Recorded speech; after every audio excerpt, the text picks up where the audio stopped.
What's up, ladies and gentlemen? This is the 11th inning stretch. My name is Paul Eppy, and as usual, I am joined by my good buddy and co-host. Oh, Alex Schneider. I'm not used to doing that. That's something you usually do. I decided to mix it up quite a bit on you, but hey, gotta have some fun. So, this is our podcast. I don't know what to call this podcast, to be honest with you. It's just sort of a odds and ends podcast. Game 6 of the World Series is on right now. It is 3-0 Cubs due to some very shoddy outfield play by Lonnie Chisenhall and Tyler Naquin in the Indians outfield. It's 3-0 Cubs. It is the bottom of the first inning right now. So as developments happen on that game, I'm going to briefly give my thoughts if anything happens during this podcast. But anyway, we wanted to do a quick show on a couple of things. One was David Ross, which I'm just still mystified and confused about him and the fans and the announcers, and we'll get to that. Real quick, I'm confused why you're wearing a Canada shirt. Are you anti-America? Because I was in Canada over the summer, and it was a blast. I think you're anti-America. Well, considering the two people we've elected, or possibly, the Republican candidate and the Democratic candidate, I wouldn't say are the best. So I would certainly argue Canada is the place to be right now. Yeah, but we definitely, we don't hardly even know baseball that well. We do not need to be jumping into politics on this here, Paul. One of the reasons we do this podcast is so I can get away from the world of politics. So, our second topic is going to be about the umpires in the World Series, which I have some thoughts on as well. So first things first, Alex, we want to discuss the David Ross and his fan club, shall you say. So, I forget what game it was. Or no, it was Game 5, because that was the last game in Wrigley Field for David Ross. Yeah, you had texted me about it. Yeah, so I'm going to pull up that text message, but I believe it was Sunday night, Game 5. Ross came up and they gave him just a big, giant standing ovation. I mean, it was like the Cardinals for David Freese returning to St. Louis as a Pittsburgh Pirate. It was one of those type things.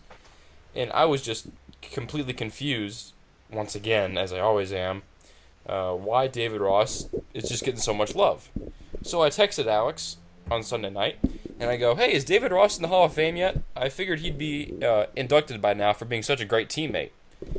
And then you weren't watching the game at the time, and you asked what was going on. And I said that the person who sang "Take Me Out to the Ball Game" in the 7th inning at Wrigley sang it in honor of him, and Joe Buck and John Smoltz, the announcers, are slurping him as hard as they possibly can. Not to mention another standing ovation from the Wrigley Field crowd. I just don't get it, Alex. So I hope you can explain to me why all the slurping and sort of walk me away from the cliff here. Okay, well, I'm going to break this down then, as easiest as I can. Okay, so in my mind, you have three different categories here. You have the announcer, which was Joe Buck and John Smoltz, like you said. Who by the way, are doing a hell of a job calling this World Series. John Smoltz is so good. I don't like Buck, but I do like Smoltz a lot. But beside that point, so you have it three categories. You have the announcers, which is Joe Buck and John Smoltz. Yep. You have the fan. And when I say the fan, I mean the Chicago faithful have been there, have struggled with this team. And then you have that closet fan as the number three. So let's break this down. I think the closet fan is what is the people that you're frustrated at, Paul.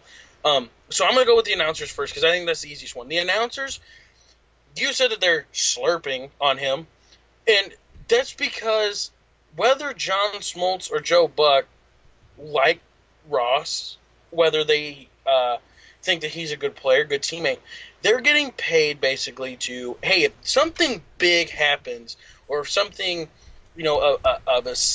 singling him out, nonetheless, they have to blow it up. That's what they're getting paid to do. I don't know if John Smoltz or Joe Buck think that, Hall of Fame, blah, blah, blah.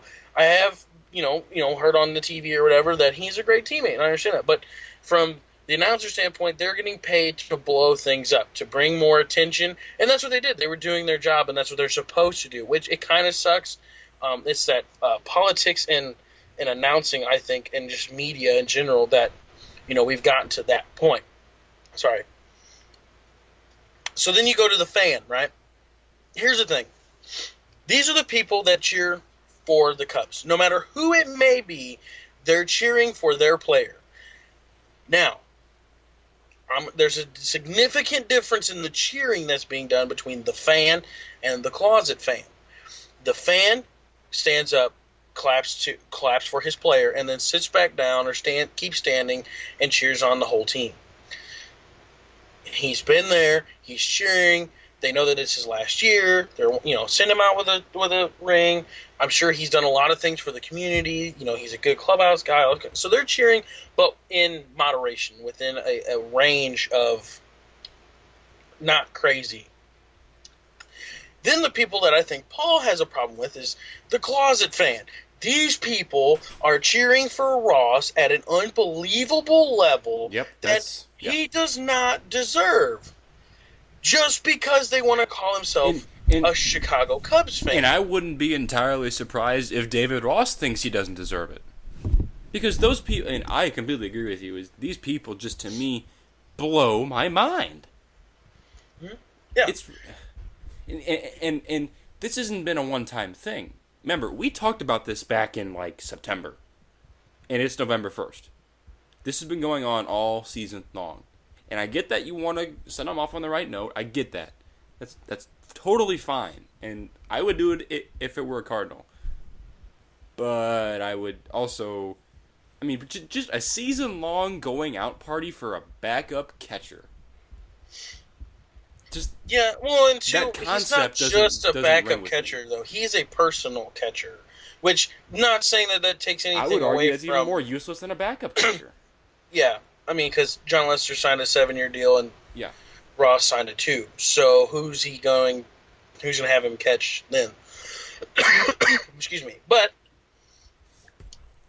it's the closet fan, I think, that's, out there cheering super loud that probably didn't even know that Ross was on the team for the last 2 years. Has no idea. They're just like, oh, people are cheering, fuck, let's just cheer real loud now. And I have a problem with that too. And the thing for me on Ross, and I'm a Red Sox fan, second obviously to the Cardinals, but he didn't groom with the Cubs. He played everywhere else but Chicago, basically, except for these last 2 years.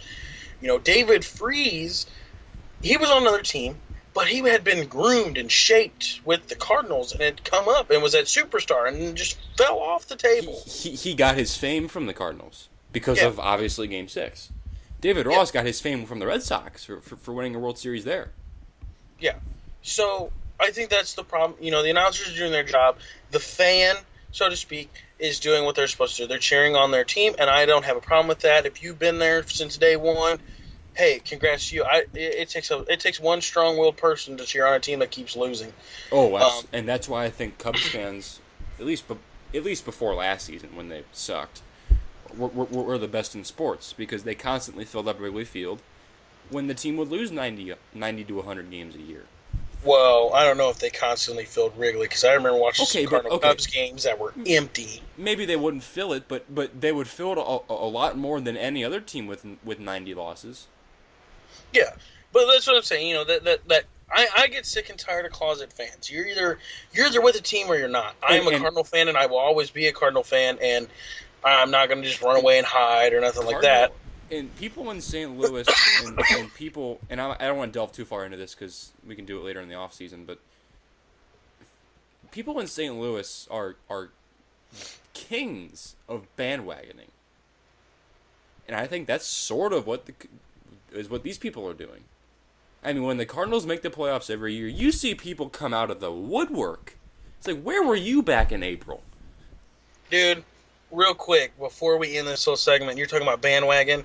I've noticed here recently, just going to school and all that kind of stuff, that there have been more girl blues fans than I've ever seen in my entire life. Yeah, I've noticed that too.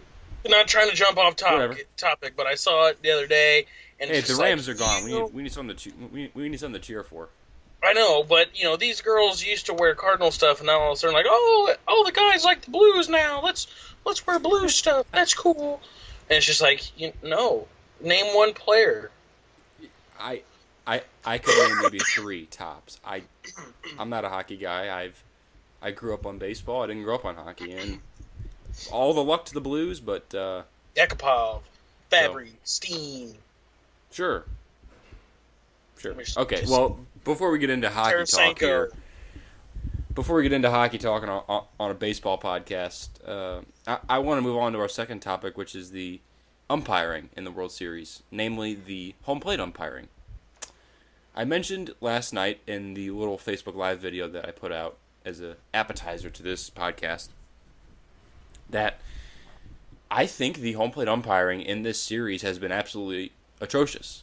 And here's why. Look, I'm not against, if an umpire is going to call the outside strike consistently the entire game, it's up to the players to adjust. Period. I'm very pro umpire in that regard. If he's constantly calling that high or low strike, man, and players are continually bitching and whining about it the entire game, that's on the player, because that's been a strike the entire game. It's up to you to adjust. But in this case, especially in Game 3 on Friday night and Game 5 on Sunday night, the strike zone has been fluid. And what I mean by that is the outside strike might get called a strike one inning or for one batter or for one pitcher, but it's not going to be called a strike for the next inning or the next batter or the next pitcher. And that, to me, is what really angers me, is that if an umpire is going to consistently, sort of lean one way or the other, you need to stay there. Just because Aroldis Chapman is pitching doesn't mean that same pitch you called a strike in the first inning isn't a strike now. Yeah.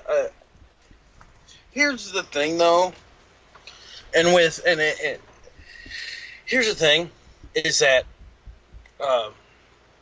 with catchers trying to frame pitches and move gloves and soft hands and all this kind of stuff, I'm pro umpire too. But I watched a video. Like I said, I've been busy. I got a girlfriend that's got 2 kids. Our life is a roller coaster.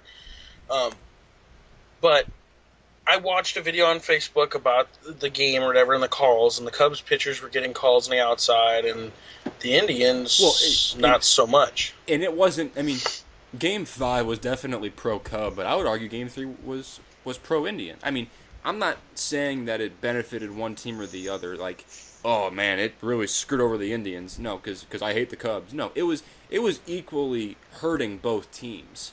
And that's what made me angry, was that you not only screwed up once, you screwed up twice. Yeah, but also another thing, it's not just the catchers moving the gloves, it's the batter. That batter, if you're a batter, not a pitcher, you gotta have some acting skills. I watched a strike go right across the bottom of the plate, right across the bottom of the strike zone to Chris Bryant, and he's so damn tall that he kind of, did a little acting job and got the walk. And, framing a pitch or trying to bring the glove back over and act like you caught it over here can sometimes hurt you, because if an umpire, I know from being an umpire before, if I catch you blatantly trying to move it, then I'm not going to give you certain calls. That's part of this too is I've been an umpire as well for about 6 years now, and granted, this is 12-year-olds. This is nothing close to Major League Baseball, but these kids, but the same concept still applies, and these kids can somewhat pitch. But if a pitcher is consistently missing the strike zone, I'm going to shrink it up, because I'm not going to give you anything. You have to earn a strike zone. I know that that's not what the rule book says, but that's how every umpire calls it. If you're not throwing strikes, we're not going to give you the black of the plate. We're not going to give you that little bit off the edge of the plate. You need to earn a strike zone, too. Well, if you start off throwing strikes, that zone does get bigger, because as an umpire, you're like, oh, they've been throwing strikes all game. Strike. This pitcher hasn't been throwing nothing but balls. Well, it's ball. And this hasn't totally applied to the World Series. I mean, the pitchers have been okay. I think it's been on the umpiring more than is the pitchers trying to earn a strike zone. But I just wish it was consistent. And if I would much rather you be consistently bad than inconsistently good. Do you know what I mean by that? Yeah, Right. I get what you're saying. Yeah, you want, but not like me and like Paul said, he did 12-year-olds and I was doing just basic kid pitch, and kids see it on TV and they try to move the gloves. That's what I'm saying, but. We're not taking nothing away from these MLB umpires because this crap is hard. There's some pitches. I tell you what. Some of those pitches are nasty to call. I'll tell you what. I mean, even some 12-year-olds have a little break on the pitches, and when you're not used to seeing it, it's really tough because it makes you jump too. Because 12-year-olds is about when they're starting to tinker with their pitches, and when they can start to do it even just a little bit, it can screw you up if you're not used to seeing it. Or if they're messing with it and they get it one real good time, whoo, buddy, you jump out of your shoes. Yeah, exactly. And I just thought of this, but one other component of this could be the fact that look at the catchers you have. You don't have Yadier Molina framing pitches behind the plate, he's fantastic at what he does, given the 12 million Gold Gloves he has. You have Yan Gomes and Wilson Contreras or Miguel Montero or Carlos David Perez. Ross behind the plate or Carlos Perez. You don't have expert pitch framers compared to like a Yadier Molina or a Now Ryan wait McCann. a second. Okay, we harp on Ross a lot, but I tell you what, that man's got some soft hands and can frame a pretty darn good pitch. There's a reason he's still catching at almost 40 years old. And that's because he knows how to frame a pitch. I watched that video, and I tell you what, there was some smooth moving right there. You watch Carlos Perez. Carlos Perez doesn't even come close to making some of those catches like that. But for the most part, I think part of this too is just the fact that these pitchers, these catchers are young. I'm not sure how young Carlos Perez is, but Wilson Contreras is really young. Maybe they just don't have the experience of framing pitches yet, and the umpires are having trouble calling it. I don't know, but I just wish it was more consistent. Either way, especially in the World Series, this type of stuff can make or break you. We're supposed to have the best of the best umpires for the World Series, and to see it 2 games in a row, or not 2 games in a row, but 2 out of 3 games is a little disappointing. But yeah, I'd like to see. We're all human. I understand. What's that one umpire's name that always screams when he calls a strike? That's Jim Joyce. Yeah, I'd like to see him call a World Series one time. Oh, I'm sure he's called a multiple World Series in his lifetime. Alex, do you have anything? No, that's all I got. I think we talked about some good stuff here tonight. We're kind of, with the World Series kind of winding down, we're kind of reaching for straws, trying to keep it in the current, with the World Series, a lot of topics on that. But in the off season, once the World Series is over, we can dive into kind of some other stuff. Maybe we are finding or. I wouldn't mind having a show or two talking about replay. I have some thoughts on replay, baby. Okay, yeah, and that too, and then just some quick news too. Juris Familia from the Mets just got arrested today on domestic abuse, violence. Yeah, and I think that's not only a problem in Major League Baseball, but in in sports in general. The 3 major sports in the North America, which is NBA and the NFL. I think that's huge problems that need to be fixed, and so we can dive into that later because I know Aroldis Chapman has had some trouble with that, and he's on the World Series team right now. Yeah. He actually served a suspension earlier this year for that. So we'll dive into some of that, but like I said, we're trying to keep it current and in the now. Also, Paul may not want me to hint at this, but I'm going to hint possibly some big news coming a little bit later on, some big stuff for the channel coming up, hopefully. So we'll get back to you guys on that. Thank you guys so much for the support. But I got to sign off here.